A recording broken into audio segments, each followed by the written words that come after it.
All right, guys, got some pretty big breaking news. I'm sure you've heard about it by now.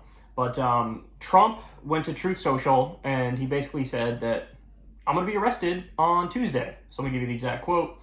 Our nation is now third world and dying. The American dream is dead. The radical left anarchists have stolen, with two L's, by the way, our presidential election, and with it the heart of our country, double R. It sounds like he's drunk or something, right? I mean, there's already a bunch of mistakes and we're like 2 sentences in. It's just a style. Yeah, but it's more than usual. It's just weird because usually, every now and then there's a spelling mistake, but there's like a lot in this one. Anyway, American patriots are being arrested and held in captivity like animals, while criminals and leftist thugs are allowed to roam the streets, killing and burning with no retribution. Millions are flooding through our open borders spelt wrong, Boarders. Jeez. Many from prisons and mental institutions, crime and inflation are destroying our very way of life. Now, illegal leaks from a corrupt and highly political Manhattan District Attorney's Office, which has allowed new records to be set in violent crime and whose leader is funded by George Soros, indicate that with no crime, by the way, all of this is in caps, with no crime being able to be proven and based on an old and fully debunked by numerous other prosecutors fairy tale, the far and away leading Republican candidate and former president of the United States of America will be arrested on Tuesday of next week. Protest, take our nation back. Okay, so let's just address the the whole he's telling people protest, take our nation back thing. Yeah. I agree with the people who are like, he's basically calling for another January 6th. Yes. He doesn't actually care if it's peaceful or not. He just wants to do a show of force, to be like, you can't touch me, I'm untouchable because I got all these people. Yeah, I remember when the first, the FBI raid happened of Mar-a-Lago and the documents were seized and whatever, some of his first comments were basically to sort of threaten that his supporters, threaten Merrick Garland, that his supporters could get out of control. He'd say we don't want to tear the country apart. Remember that when he made several of those comments? I mean, it sort of harkens back to that. Now, I mean, on the less alarmist side, part of what made January 6th is that they had quite a while to prepare. There was a certain date. Extremist groups were organizing around that date. There was all kinds of quote unquote chatter online about it.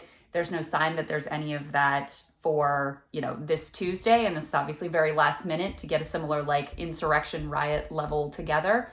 But it's still obviously very dangerous, concerning. And I think the main thrust here is just I will rain chaos on you if you try this. That's his move. That's who he is. That's who he is. Yeah.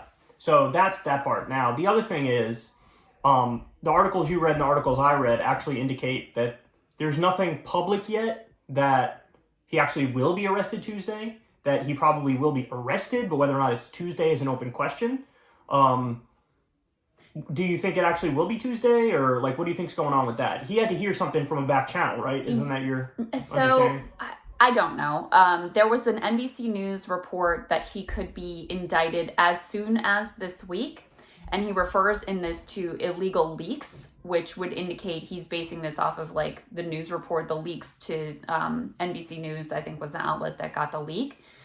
The article that I read said that they actually want one more witness to testify in front of the grand jury, which would delay an indictment. So I actually am not at all convinced that it is going to be Tuesday. Yeah, he either could have heard that behind the scenes and then went out and said it, or it could be kind of strategic on his part to know hey, this might actually be a little bit longer from now, but if I start threatening this now, maybe try to snuff it out in the crib type deal. You know what I mean? Do a show of force now to try to bully or intimidate them into backing off. You know what I mean? Yeah, possible.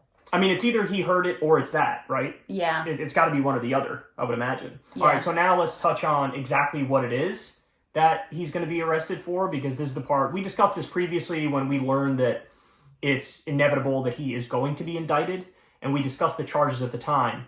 It is still those same charges, so it basically relates to what was functionally an illegal payment to Stormy Daniels that came out of campaign funds. But you explained to me, there's a different angle to it as well. It involves business fraud. So it didn't actually come out of campaign funds. I read that it did. No, so there is a campaign. The idea is that this money to pay off Stormy Daniels and keep her quiet before the election is the equivalent of a campaign contribution. You obviously, it's a huge benefit to your campaign in an amount that, vastly exceeds the campaign finance limits. It's a $130,000 payment.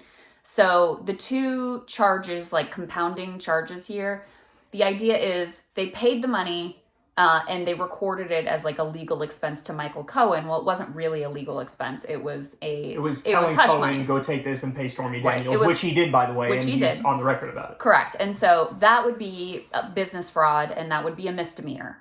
The way that they are interpreting it that would make it a felony is it can be a felony if that fraud is in service of another crime, and that crime would be the campaign finance violation. And covering this up from a campaign finance perspective. So you put those two pieces together, then it becomes a felony. This is Alvin Bragg, who is the DA in Manhattan.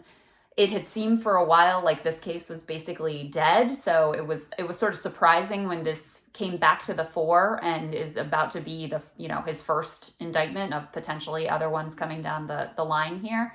But it's a fairly novel application of the law, but that's the way that they got it to be a felony charge instead of the just business fraud misdemeanor. So what do you think is going to happen?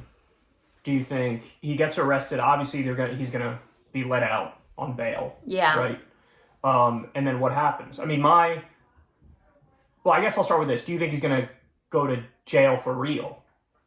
I have no idea. You have no idea? Yeah. Okay. I mean, I just, once you get in front of a jury, like, it's complicated, I don't know what arguments they'll make. The fact that it's a novel application of the law means it's less than a slam dunk, even though, it's pretty clear at this point what happened, like in terms of it being hush money payments and in terms of that this was a huge campaign benefit. So in that way, it seems sort of open and shut, but I don't know what sort of complexities might be introduced to the jury that would cause them to have second thoughts. I just don't know. Just the fact that he's indicted and arrested, my gut instinct is to say it helps him with the Republican base and the Republican primary. It hurts him in a general.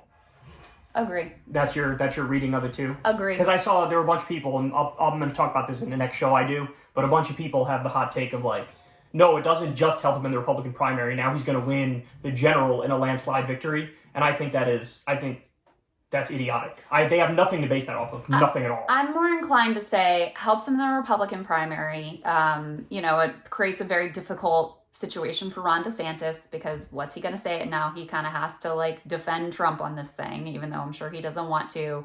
I already saw Kevin McCarthy out with a super hot tweet defending Trump, going to the mat for him. They're all going to do that essentially, which only strengthens his hand in terms of the Republican primary, which is the same thing that we saw in the wake of the Mar-a-Lago raid as well. So there's that piece. In terms of the general election, I don't know. I'm inclined to think it doesn't really make a difference there, to be honest with you. The Stormy Daniels thing is so priced in at this point.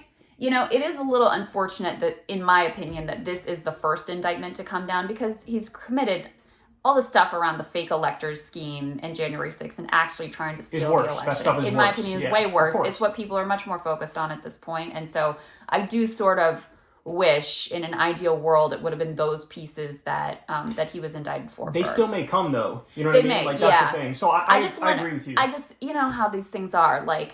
Some of the shock value is taken out of it once he's already been indicted.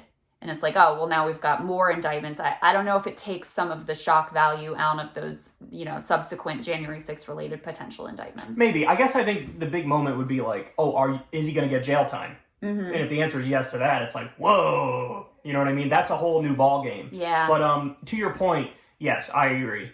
I think criminal charges over, for example, the $250 million that he, defrauded his own supporters and fleeced them and said this is going to go to stop the rigged election stuff, and then it didn't. That's one example. I wish they got him on that. I wish they got him on the Georgia thing again, which they might, but the Georgia thing of find me 11,000 votes and fake elector scheme. I think that's significantly worse. I think there's other business-related crimes that could potentially be a bigger deal than this one, not the civil one, but the criminal one. So, there are other things that are on the menu here, but yeah, my general feeling on it is helps him in the Republican primary. They're going to circle the wagons. I think it probably hurts him in the general, but I thought he was already sort of an underdog in the general, so I don't know how much it's going to hurt him moving forward.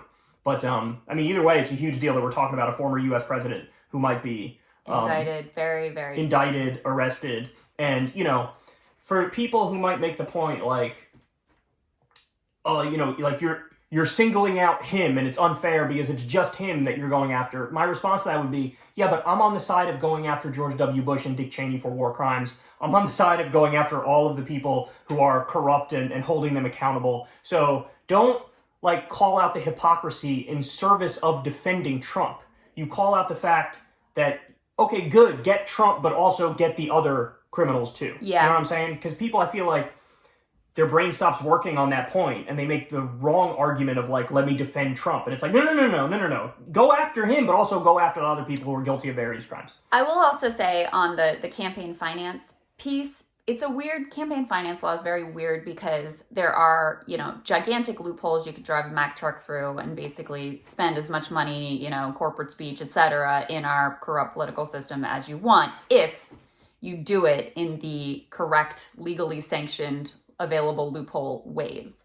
They will throw the book at you if you mess those up, though. And so it's not like he's the only person who is being prosecuted for campaign finance violations. Plenty of people have done a lot less and had the book thrown at them for campaign finance violations. George Santos is about to fuck around and find out on that one, too.